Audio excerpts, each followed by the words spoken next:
Bonjour et bienvenue à cette troisième édition du Lu et Approuvé version numérique.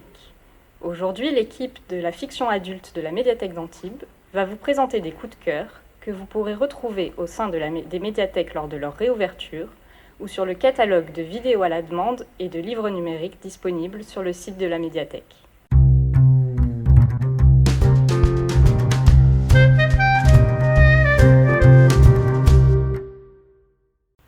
Bonjour, alors le roman que j'ai choisi de vous présenter aujourd'hui est le deuxième roman d'Otessa Moshfegh. C'est une jeune écrivaine américaine et ce roman est sorti en 2019.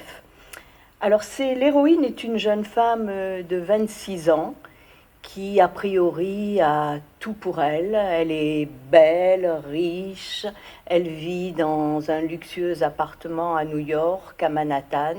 Elle est fraîchement diplômée d'une école d'art, mais elle traverse une grosse crise existentielle.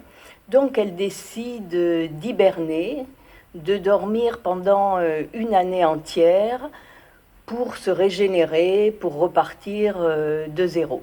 Bon, vaste programme, mais cela avec l'aide d'une psychiatre complètement loufoque, déjantée, qui n'a aucun sens de la déontologie. Et elle est très incompétente et elle lui prescrit des anxiolytiques et des somnifères de plus en plus puissants.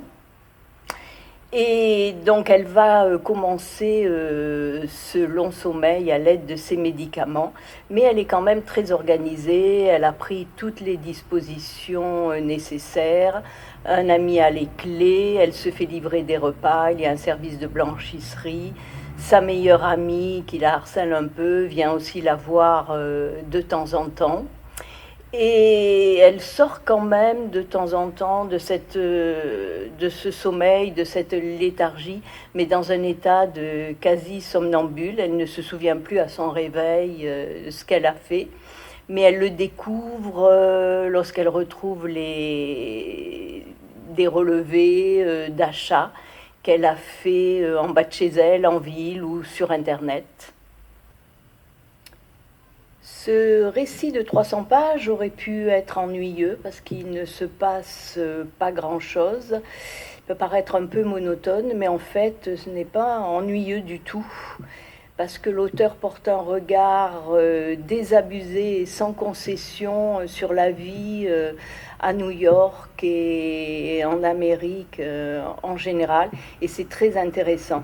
C'est noir, original, surprenant et souvent très drôle. L'héroïne se réveillera en 2001.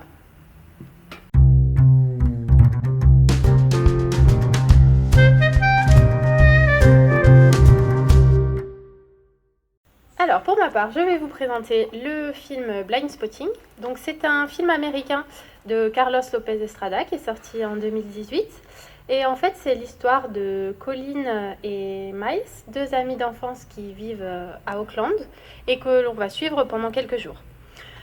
Colin est à 3 jours de la fin de sa liberté conditionnelle et donc son but c'est de passer ces 3 derniers jours le plus loin possible des ennuis. Ce que son ami Miles, on va dire légèrement turbulent, a du mal à comprendre.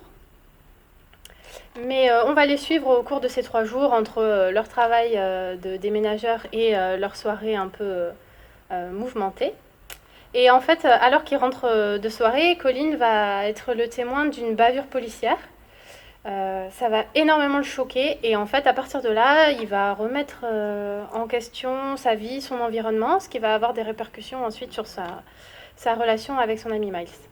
Ce film est très percutant, mais tout en en traitant les sujets avec de l'humour. Donc c'est vraiment un bon moment, c'est dynamique, c'est coloré, ça parle de sujets importants et sensibles comme les bavures policières, le racisme ordinaire, mais aussi la loyauté en amitié ou les décisions que l'on peut prendre au cours d'une vie et les répercussions que ça a. Donc vraiment, je vous le recommande, c'est super, on passe un bon moment et c'est intelligent. Je vais vous présenter le livre Sans foi ni loi de Marion Brunet, qui est sorti en 2019. Alors, c'est l'histoire de Garrett, un jeune homme qui se fait enlever par un cowboy, enfin plutôt une cowgirl, qui s'appelle Stenson.